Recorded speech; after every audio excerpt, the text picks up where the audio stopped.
Welcome back to cyberspace, where you can chase any face in the human race. And today we're going to be doing a camera pan. I'm just going to set it up right now. So shoot here,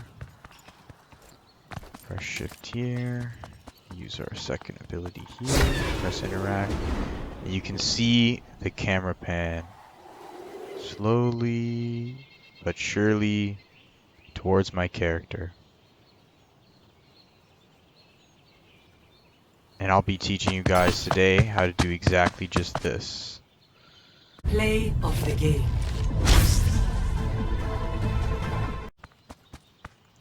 So let's just get right into it.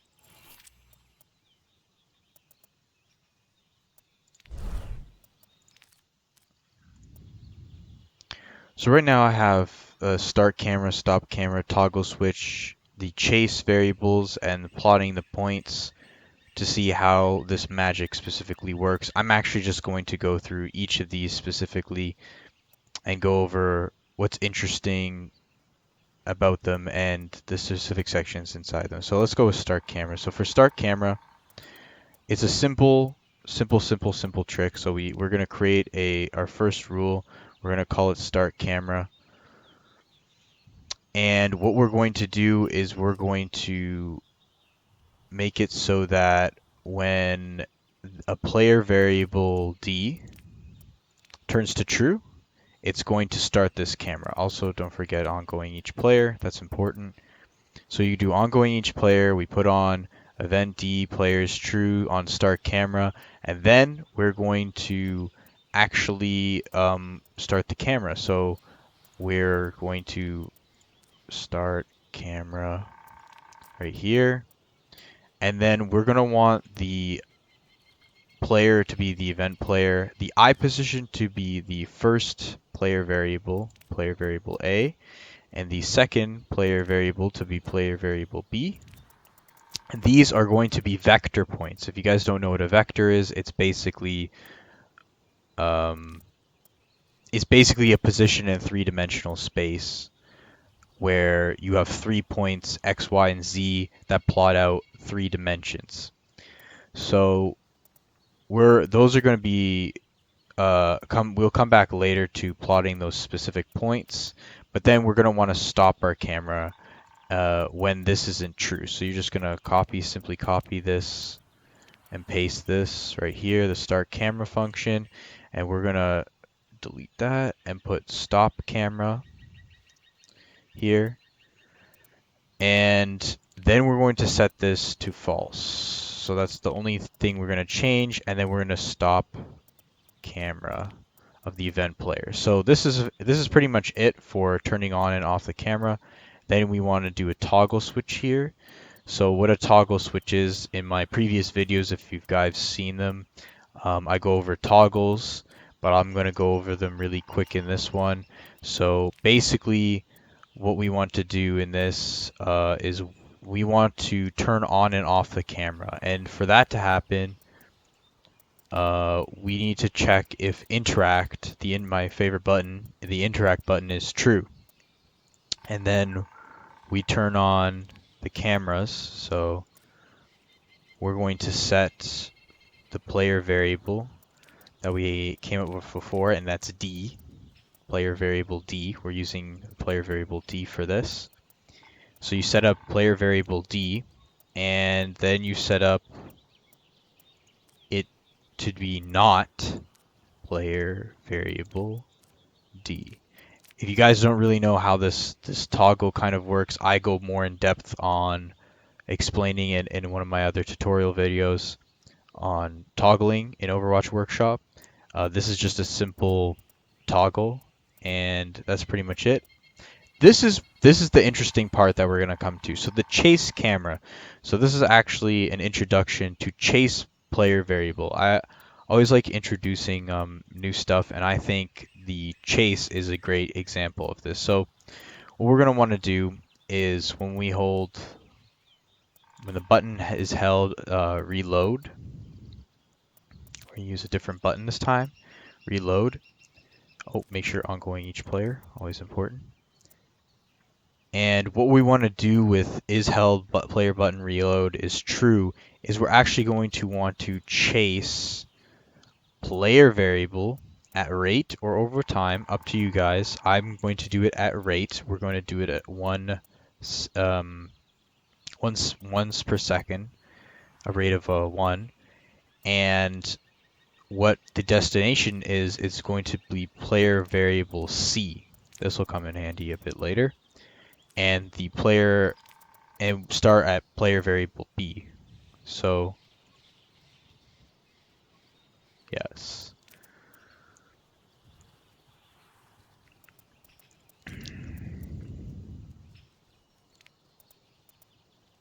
So this basically chases the player variable at rate, event player.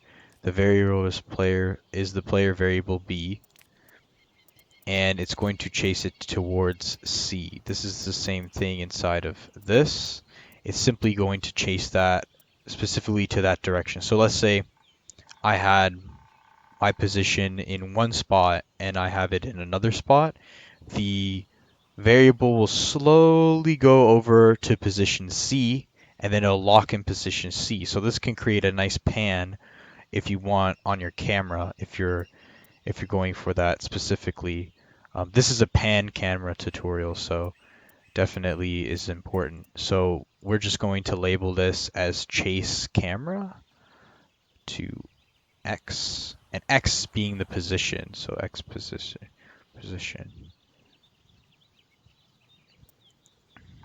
So we're chasing camera to a specific point in 3D space, and now we have the plot points. So for this, I'm just going to turn off all this stuff so I can show you guys directly.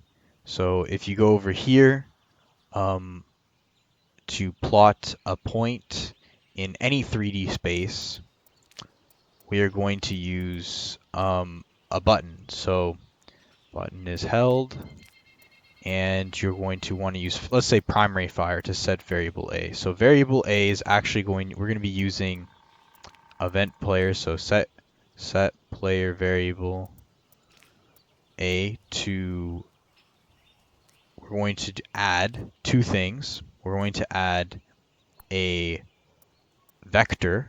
So this is up close what a vector looks like. We're going to add 0.5 to the Y, and the value at which we're going to add this is the I position of the player. So this is going to be what event player A is going to be in 3D space, and this is going to be plot point A. So if you guys want to continuously make more of these, you can copy this and paste it 2 times over. Then we got plot point B and plot point C. For plot point B, we're going to change the button to ability 1. And for plot point C, we're going to change the button to ability 2. Just for that. And for this, we are going to actually just take simply the position of the player, and we're going to need to change the vector here, right here. So for this is just, yeah, the position of event player. So in this one, we're just going to change it to position of event player. And the position of event player is the vector that the player is specifically standing on. And we're just going to copy this, delete this part, paste it over here for C. So that is going to be the entire code for panning the camera. And just to make sure that it's 100%, we're going to restart the game to show you guys that it indeed fact works. So now we're in a separate game here. And this camera pan can be used for a lot of things in your game modes or anything you want. I'm just going to pick Hanzo With every over here. death comes honor. And with honor, what we're going to want to do redemption. is, so we assigned it to 3 types of buttons, the positions. So the first thing you're going to want to do with this camera, you're going to want to press primary fire. So now we've set our primary camera to this location. And then let's say we want to set our position, our B position here. So we're going to press shift, and then over here we can press E. So now we've fully initiated the camera sequence.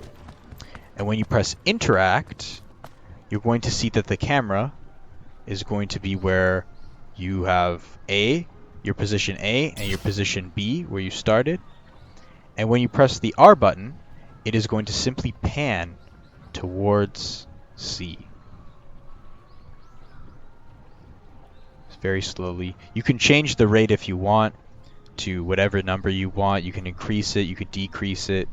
Like I could show you guys right here to increase the rate. So let's say this is a bit too slow. We want it to be faster. We can change it to 5. This will speed it up immensely. So I'm just going to demonstrate Now what 5 looks like. King's Row.